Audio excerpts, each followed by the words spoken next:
Welcome to The Cloaked. We are a collective of inquiring minds seeking answers to mysteries both past and present. Join us on our journey to discover that which remains hidden. And now, on with the show.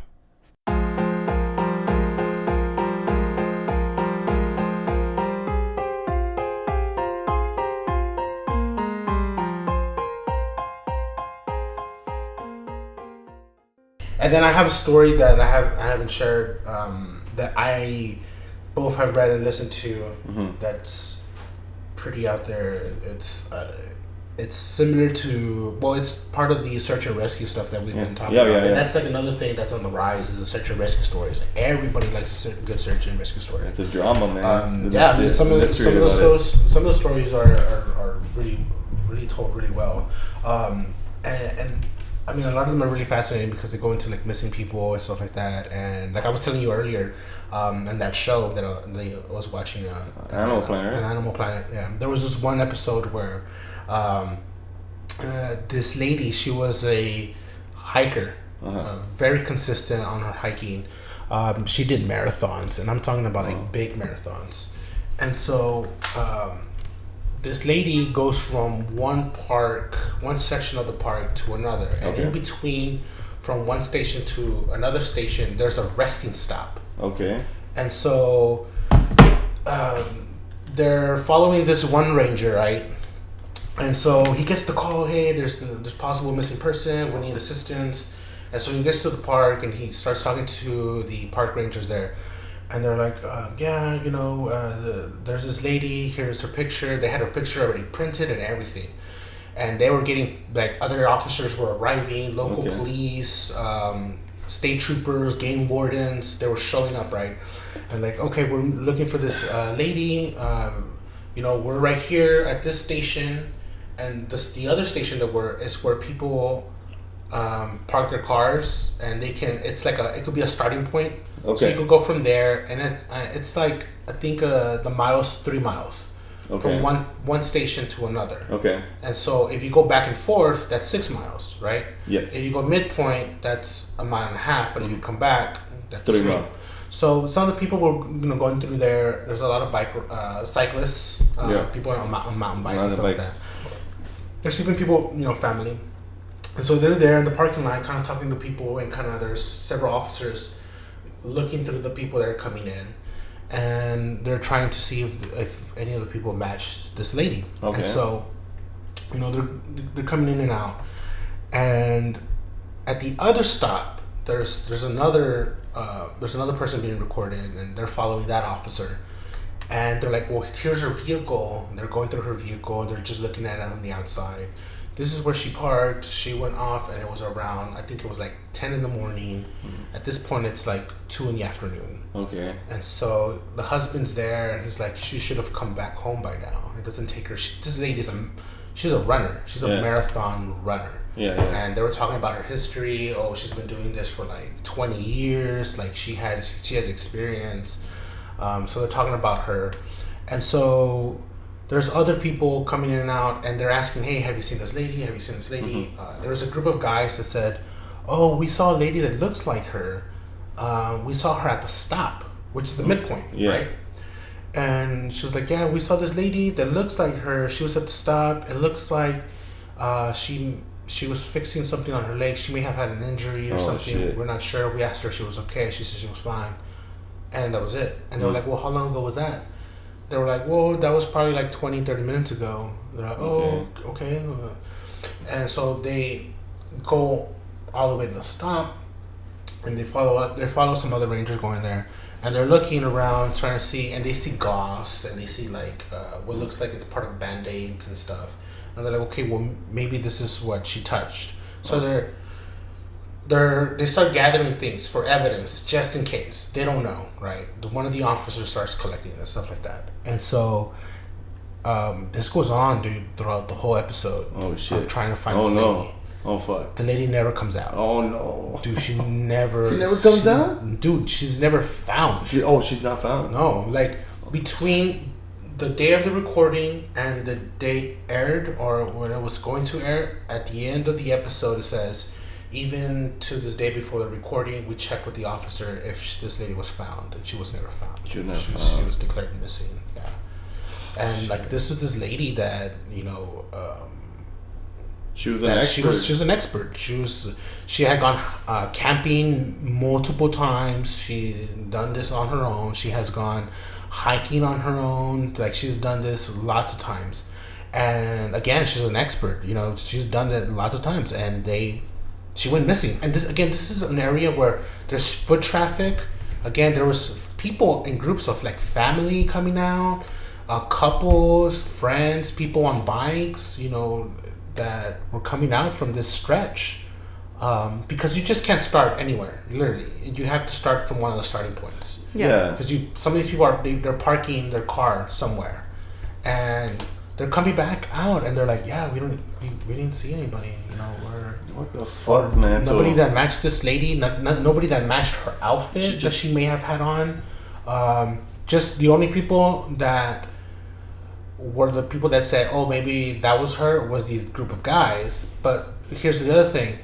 They had the guys there. They were kind of interviewing them or whatever. And then this lady comes out, and there's the lady. And it wasn't, the lady they had seen, but it wasn't the lady that was missing. Yeah. Fuck me, man. And the lady, though honestly, that lady did look like the lady that went missing. Oh, that's kind of strange.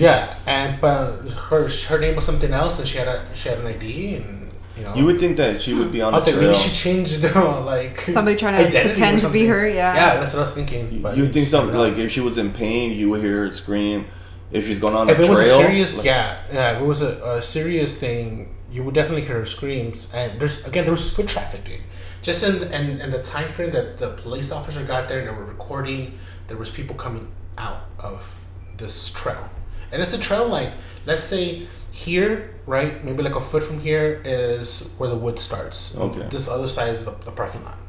And right there, maybe like about 2 yards from the parking that's the trail. That's the main trail.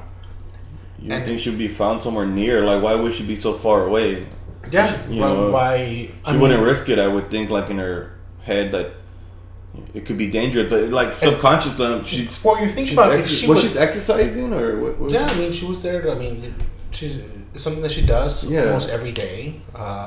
Like she goes to from what I remember, she goes to a local park. Yeah. That's more heavy in foot traffic, and then on the weekends, I think I don't know how often she goes to this bigger park. That sucks, man. Yeah. That is, I don't know. Which is like, okay, if she was taken, you would have heard her screams or something like that. You know what I mean? She just disappeared. She just disappeared. Like without a trace. Yeah, exactly. And that's the kind of shit that goes on. See, that's a fucked up thing. It's like how all those stories are. It's always just like... the stairs? Yeah. We're talking about the stairs? Yeah. The stairs, like all of a sudden, you see stairs in the woods and people are missing, right? Like, what's the correlation between them? We had the conversation of like, okay, what if the thing is on the stairs? So what if, okay... And we discussed in the previous episode about the stairs. So if the stairs in the woods, right, they're there, and then they go away, what if they transform into a tree? As like a... Camouflage, if you will. They're always there. Morphing stairs. Think about it. What? They're always there. Yes. And then people are like, what? Then the stairs appeared over here. So they're like shape-shifting stairs. But let's say the stairs that appeared 6, 10, 15 miles away, they're different stairs. They're not the same stairs. They may look the same. So you're thinking, these stairs are moving around, but really they're just kind of coming in and out of visibility? Yes. Mm-hmm. They're cloaked. Oh, shit. There you go. No pun intended. Pun intended. But that makes a lot of sense, right? Because they can disappear and become a tree, like another tree, and like, I just saw the stairs, but not here anymore. Yeah, exactly. The fucking trees right there behind you. Yeah, that's the fucking stairs. It's crazy. How many trees are stairs? Oh, shit. You can't even trust trees, right? Some trees get cut down to become stairs. Maybe it's trees revenge. Back from the dead, dude. Dude, that's crazy. That's a trip, right? You killed my brother and I'm gonna kill you. I'm gonna ascend you to hell. Shit. Yo. This took a dark turn. This took a real dark turn. That is. But without further ado, I am your host, White Owl. Hi, I'm Sai. Hey, it's Pandora. And this is another episode of The Cloaked. And as you know, we'll be talking about some camp stories. Yes, sir. Search and rescue. Very interesting stuff. We'll definitely have more to come with that. But on this one, Sai, you have a story? Yeah, a little short story here. Don't tell your grandma. It's a little scary, right? It's very scary. But, a lot of the topics that we've been talking about since we started the podcast is like things happening in the forest. Yeah. Mysterious things. The things that you can't put an explanation on. There's no book or encyclopedia that'll be like, hey, because something's happening here, that's what it is. Or is there? What about these fairy tales sometimes is that? Well, there could be books, right? Right. Like the Book of the Dead. I mean, there's probably some reference to what's going on. Yeah. But maybe that's... The interpretation. There's, like, probably back in the day, people knew a lot about what was going on, right? All the stories in the yeah, Bible and the Quran. Oh, yeah, you gotta think about that. So, but if you replace a lot of what happened with kind of like technology, maybe it was like a lot of alien activity back in the day. You never know, man. We can't explain. Yeah. But anyways, this little story here where this man and his two brothers, they were off on a campsite, a very old primitive campsite in West Texas. This was about 12:30 at night, and they're having a good time. They're being brothers. They're just taking in some of the air. And to their confusion, or not even confusion, they're kind of like stumped that all of a sudden, right? And there's nobody around, right? They know that there's nobody around 4 miles. Yeah. There's nobody there. They know. There's nobody else. There's not a peep. They're the only campers. They basically own the forest for that night, right? Nice. Right? Yeah. So they're thinking, like, fuck yeah, man, we're going to have a good time. So they're there, and for a strange reason or another, has to be in the forest, right? Oh, of course, yeah. It happens to be that they hear noises, and specifically they hear music, and they're like, music, music, yeah. Nope, run. So wait, let's try to figure this shit out. But they're alone, right? In their estimation, they are, right? Yeah. 4 miles, right? Even if there were people there, you couldn't even hear them. That's what I'm saying. So that's a little creepy. Yeah. And so the noise becomes music, and you're starting to hear. I'm like, man, what is that? Like some eerie kind of music, and I'm like, man, you know what it sounds like? It sounds like opera music. Oh shit, that's weird. Opera music. Of all music, that makes it creepier. That like, makes it for some Why does it reason. have to be opera music? Yeah. Like, it has to be like the eeriest, like melancholy kind of. Phantom of the Opera. That's strange. And so they're looking at each other. Yeah. And they're like, what the fuck is that? And they're like, I don't know, man. What do you think it is? And all of a sudden, the music starts to get a little closer and closer. Oh, shit. And what happens is, right? And this is kind of a strange notation, but they were cooking up some SpaghettiOs, right? And the park ranger told them, I don't know why the park ranger would tell them this, but like, don't cook the SpaghettiOs. Don't cook Don't cook SpaghettiOs. Whatever you do, cook your steak, cook your fish. Don't cook the SpaghettiOs. And I'm wondering, does that tie into anything about the SpaghettiOs lore, whatever? The spaghetti. I don't know if it's. But what's with the music too? Like, okay, well, after they start cooking the SpaghettiOs, the opera like music starts to increase. Oh shit! And they're like, you know what? Hey man, they don't feel right. All of a sudden, they feel scared and they feel vulnerable for some reason. Like they start getting a feeling. Your lizard brain starting to be like, shit, something's going on, right? Your reptilian way of thinking. And they were like, dude, you know what, man? We gotta get the fuck out of here. Like, now, we gotta get the fuck out of here. And they're like, oh my god, okay, let's get the fuck out of here. I'm sorry about the SpaghettiOs. Yo, they let the fire there on, and they take off. They say they're about 6 miles away from where it started. So that's a long time. But they're like, fuck that, man. We're just gonna get the fuck out. And so for about 5 miles, going back, the music was following them. Oh shit! So it was so creepy that they couldn't understand where it was coming from. There was nobody around. Nobody had a boombox. Nobody had a violin. It was just, it came out of nowhere, and it happened to be that they were by themselves, supposedly or apparently. And the music followed them for about 5 miles until about maybe 1 mile before the parking lot, that they hit the parking lot, that it just stopped. Yeah.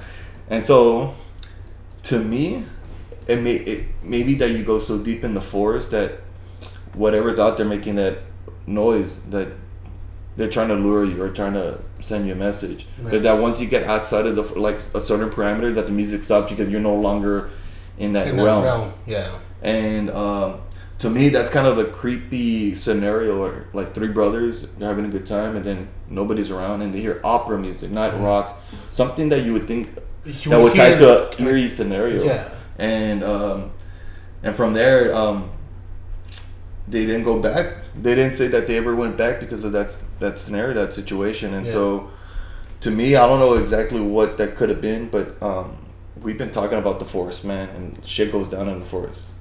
Not in the parking lot.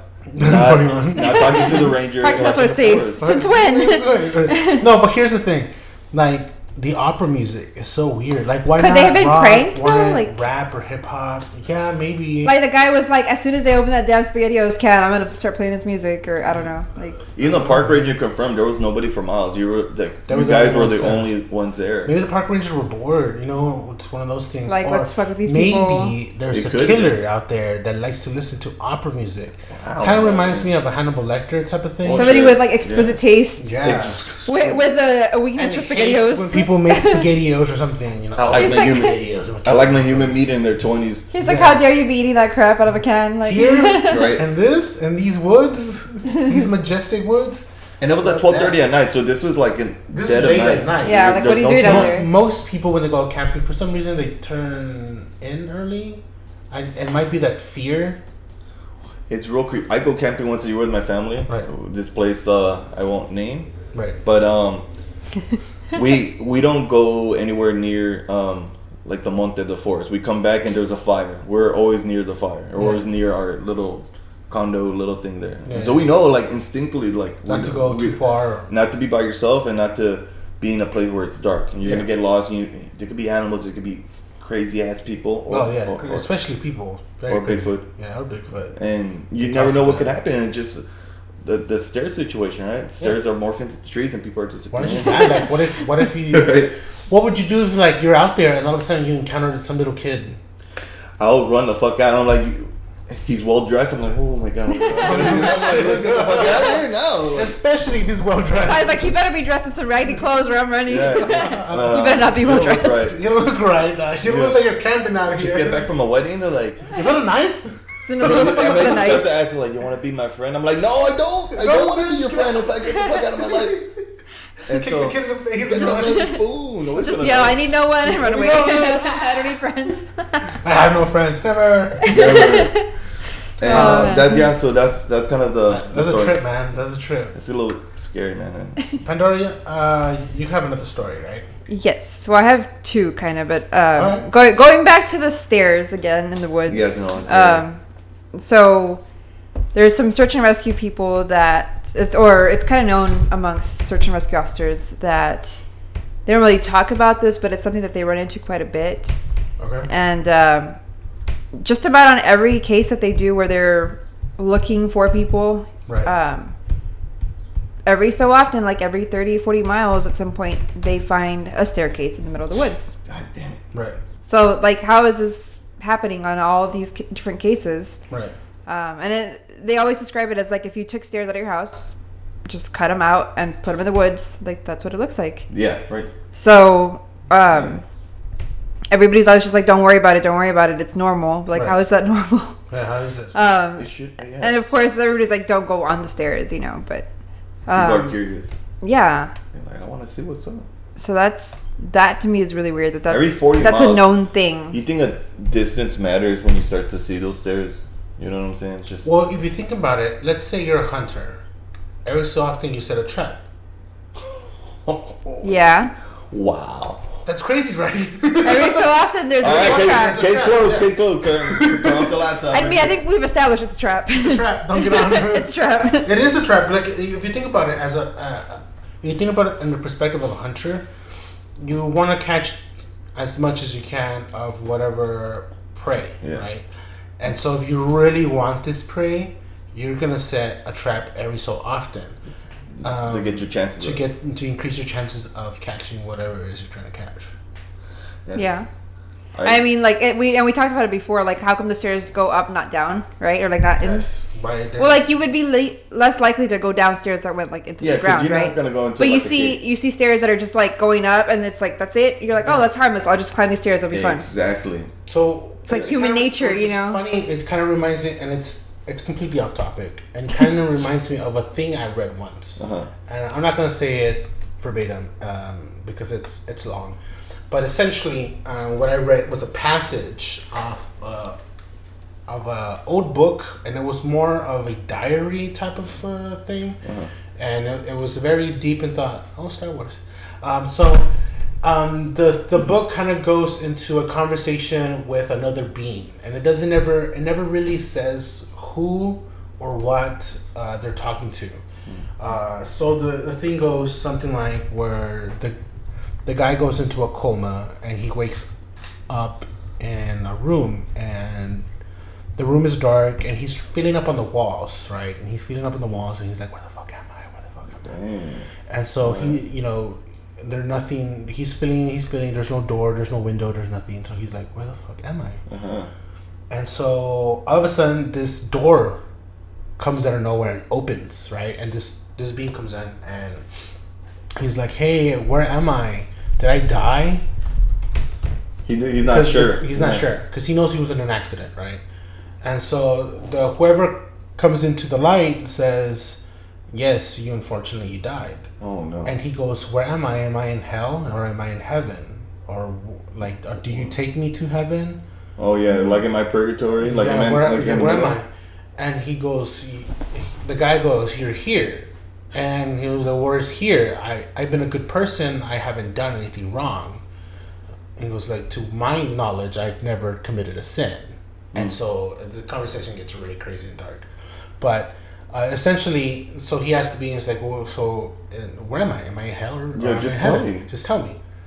And he goes, and it gets real fucking crazy. And I guess again, it gets real dark. Yeah. But essentially, he says, he goes, "I'm the devil." Oh. And he goes, "But I never." That's not where you want to be. And he goes, "But I never did anything wrong. Like, why am I here? Like, why am I in hell?" And he goes, "You're not in hell." Well, where am I? What the heck? And he goes, "You're in neither place. You're neither here nor there." What? And he's like, "Well, what do you mean?" Then what? Like, okay. okay. What about heaven? Right? Some people may get upset with the next part that I'm gonna say. And again, warning: you might get upset. If you're very religious, you might get upset. But he goes, "Well, where am I?" And he goes, "Heaven. I made it up. Heaven doesn't exist." Wow. And it's like, what? And the supposed devil's telling him. But he says it's the devil, but he's not the devil that people think. He's just an entity? I'm just an entity named Devil. My name is Devil. Like, I'm not what you think I am. Yeah, no, like none of this is what you thought it was. None of this is what you think it is. It's not. It's nothing. Maybe he's the creator? Neither. Maybe he could be the creator. Maybe he's the creator. He decided to be the bad guy in the story. I don't know, but like what I read in this like crazy like book, it was just like what, and then I exited. It was a trip. My brain. But like if you think about it in a way where it's like, who's bad, what's good, what's up, what's down, like is going up. Do you think you're going to go into somewhere good? Necessarily, does the light mean something good? And it's a trick. It becomes this, it's no longer black and white. It's gray, and it's gray as fuck. And you think of a stairs, you think you're going to a good place, but you have a guy, if you listen to the previous episode, you hear about a guy missing time going up the stairs. Or right. a guy, 5 years. Yeah. 5 fucking years. Or a guy seeing an entity in a box trying to get him. You know what I mean? This is a lot of weird darkness. But again, so Pandora, you have a story, right? Yeah, I have another one. It's kind of weird that you brought this up because now I'm like, oh man, like this, based on what this story does, kind of. Oh, okay, nice. Kind of almost feels like it could tie in. So this is a story by a guy named Sean. Mm-hmm. Who the story is dated like 2015. Okay. And he is a search and rescue officer. He has this blog where he talks about different things that he's experienced. This particular story is about his girlfriend who actually vanished on a camping trip. Oh shit. So that sucks. August 28th, 2013, he was out camping and his girlfriend vanished. Doesn't go into details as to like what happened. Yeah. But basically, you know, it wasn't found. And so him being a search and rescue officer, he ended up being, you know, part of this search, obviously. So one of the things is that, you know, at that point they hadn't been together for about 4 years. And when this happened, you know, he was part of the search. It was really hard on him, obviously. One of the hardest searches he had to do. But I mean, other than that, it was pretty much a typical, you know, search. Once they got to about 18 months, where she had been, they assumed dead at that point. Right. She started messaging him. Oh shit. So that's scary. Yeah. So he had left. Her name is Katie, by the way. He had left Katie's Facebook account activated. You know, just so he could like put things on her wall occasionally. Just kind of didn't want to let that go. Okay. So wait, he had access to that? Well, because when somebody passes away, I think on Facebook, like you can have their account just like wiped out, or it can be memorialized.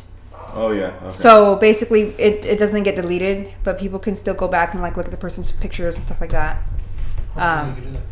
So they didn't want to like memorialize it, but they left access to her Facebook activated. Right. Apparently, Katie's mother had the login and password. Right, she had somehow access to it, but she's not like computer savvy or anything. Like she spent maybe like 3 minutes on the website, and so when this happened, he assumed automatically, oh, it's her mom, right? Maybe she just like doesn't know how Facebook works and messaged me as her. Sure. So that was like the logical thing. He confirmed that it wasn't her. Like she had not logged in. So he was like, okay, maybe she had a lot of friends on Facebook. So he was like, maybe it's just one of her like fucked up tech savvy friends who figured out, and that they're being horrible. So the first 3 messages he got were just hello, a couple hellos, randomly spaced hours, days apart, maybe. And then they started getting like weird, like actual phrases. Let's hit up the trail this Saturday. That was one of the messages. What the fuck? Got another one. Wheels on the bus. Just like random shit. And then he noticed that some of these messages were almost like recycling phrases from their previous chat history. So she went missing in 2013, right? Around January 2014, she started tagging herself in his photos. Oh my god, dude, what? So he would get notifications, but the tag would always like get removed by the time he got it. So it was almost like, you know how you can tag and then untag? Yeah. But like you might still get that notification. So it was almost like that was happening. And these were places where it was plausible for her to have been, or where she would have hung out before. So that he was like, I couldn't sleep. He was too pissed off to sleep because at this point he's thinking like somebody's fucking with him, right? Like, and then it's really like low. That's not cool at all. That's not cool, yeah. So he assumed it was like somebody who was just being really fucked up. Right. And they were like, well, why didn't he just kill his Facebook profile? And he's like, I wish I had. I kind of like got off of it for a while. Right. So on March 3rd, he sent what he assumes is her hacker of her page. And he was like, why are you doing this? Why do you keep tagging her? 10 days later, he got another answer and it just said hello. And he kept getting like hello, like 4 times. So he was like replying back, like, I don't understand why you're doing this. This is devastating. Like, you know, fucking stop doing this. Right. And then he would just get weird phrases like, oh my God, pine scented candles. What? Like, I'm like almost like a conversation. What? So he starts replying like, why are you doing this? Why are you doing this? It was almost like she would be having conversations with him. Like one of them said, we should make dinner.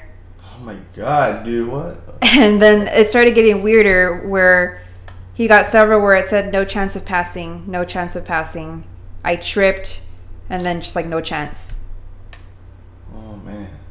No chance of passing. What does that mean? I don't know what that means. So... Like what? No, passing on? Like passing, something passing on? That's what I was thinking. Like, is she just like trapped somewhere? Is she using this to communicate? Yeah, so... She's not able to move on from this realm. So he's using that because this is a conversation we had before where we talked about technology, how it can still we talked about the Ouija board, but technology can still be used as a way of communication because it is a communication device essentially. But the same thing. I mean, people use white noise to hear things out of that. Exactly. Why wouldn't? Because it can be manipulated. Like an app. Like she's Facebook, trying to use it to the technology to communicate. Exactly. But where's she at? I don't know. Well, it says that he didn't have any leads. Facebook told him the locations of her page where it had been accessed from since her death, but they were all places he can account for, like his house, his work, her mom's house. A week later after that, he got more messages from her saying, I don't know. I just said ask Sean, which is him. It's like a broken... You know what, man? You know, like residual almost? Yeah, residual. You know how like the feedback's not entirely... so the residual's hitting up on Facebook? Like what? The message is not thoroughly like being transmitted. Like it's broken up. You can just get different parts. So that's why it's not really concise. It doesn't make too much sense. Well, it's like when they do EVPs and you get like those disembodied phrases where it's just maybe just like a word or two or like a sound, just like a... She's somewhere. She's when you see a ghost and it's doing something and you're like, what? And it doesn't see you or anything, and it's because that's the residual. It's continuing a life, so to speak, that is on play.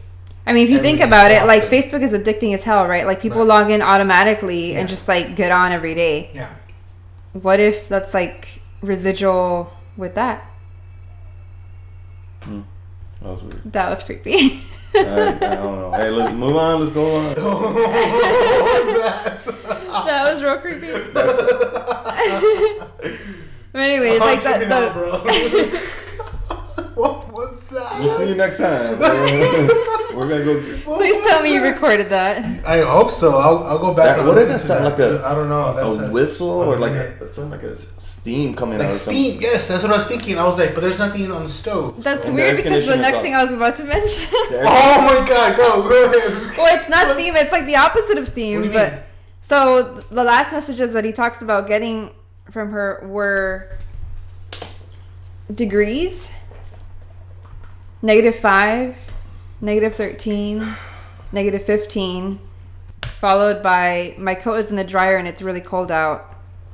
Followed by several messages saying really cold out, cold, freezing. Oh, that gave me chills. Me too. I got chills just hearing that. Dude, what is that? What does it all mean? That's fucking crazy, right? Not passing. It's cold. It's cold. It's really cold. It's freezing. Yes, freezing.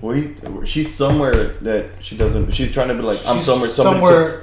She doesn't recognize. She doesn't recognize. She doesn't know. So I'm like, if she's, but like, we don't know what happened to her. You know what I mean? I'm thinking it's that realm. It's that in between. It's the in between. You know what I mean? It's what they call the in between. So I've heard this from people who this fucking cat, who travel through space and time. They do the whole astral projecting. Yeah. Through meditation. Yeah. And this old conspiracy cat. So one of the things that they talk about is the in between. It's like a waiting room, so to speak. That they've encountered other people kind of like doing the same thing. Either astral projecting, it could be other people, other human beings, other type of beings, aliens, people who have passed away and moved on. It's like a room where you can go and communicate with each other, and almost like a chat room, but it's like a public chat room. It's like and it's the in between. It's almost like a hall. Think about it. It's a hall. It's a big hall, and in this hall, there's doors. These doors lead to other worlds. We have one.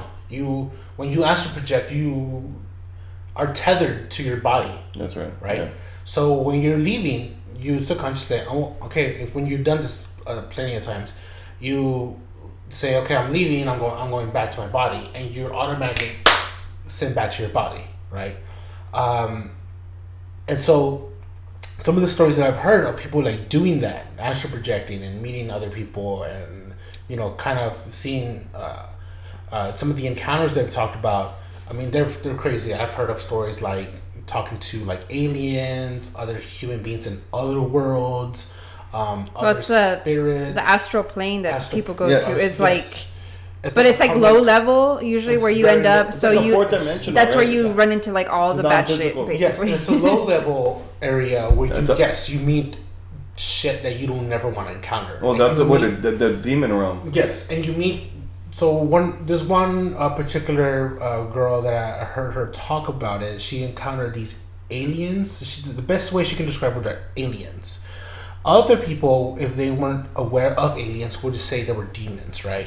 Yeah. So you got to really think about this, like really deep thought shit, right? Because if you weren't aware of aliens, you think these things are demons, right? And they were trying to trick her, and she could feel that they had bad intentions. Oh wow! And they were trying to trick her into getting this message. So this message, right, was like a understanding of the world. And in this message, right, if she were to consume it, it would. So essentially, it was this message, but it was also like another power that she can have, right? But she felt it was more like a Trojan horse. Like you take this, message, you're letting us in. Fucked. Yeah, you're letting us in access into your body. Wow. Yes. Nope. Or even access to where you are. Again, like a Trojan horse. It's like a remote viewing thing, but like the way to track you. Yes. Like a reverse caller ID or something. Yes. Like. So let's say these are aliens in another world, and they were like, "Who is this? Oh yeah. Where does she come from?" And they give her a Trojan horse. She comes back to Earth. Then these aliens are like, oh, "Okay, this is where they are." That's crazy. And that's how you get abducted. Oh shit. And that's how you get abducted. Dude. That's insane, right? Yo. We gotta, man, we're talking too much. But that's true. Like it's a tracking device, and they want to know more about that person. They know where she's at. Yeah, and I'm guessing. What I'm thinking is maybe she is in this realm. Because this person was saying there was people. How did she get there? How do you think she got there? Meditation, lots of practice. She started to ask suggestions into different But the lady places. who was missing, the one sending the messages on Facebook, you know how she passed away. It's in between. So sometimes she's dead. It's physically dead. Sometimes people, when they die, they don't travel to either heaven or hell, or however you see the world, purgatory, or the next dimension, the next world, the next life. They don't get to fully transmit themselves. I don't know how else you can put it.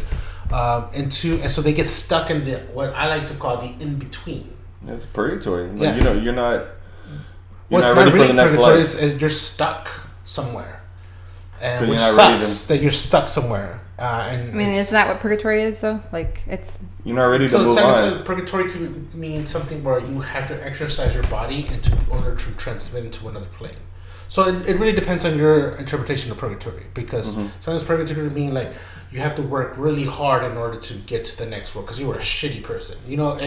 It could vary on your interpretation from various religions to various persons of what purgatory means to them. So sometimes, I like how the monks think, how, just be good, a good person, and you'll transcend into something great or something better or as equally as good. I don't know.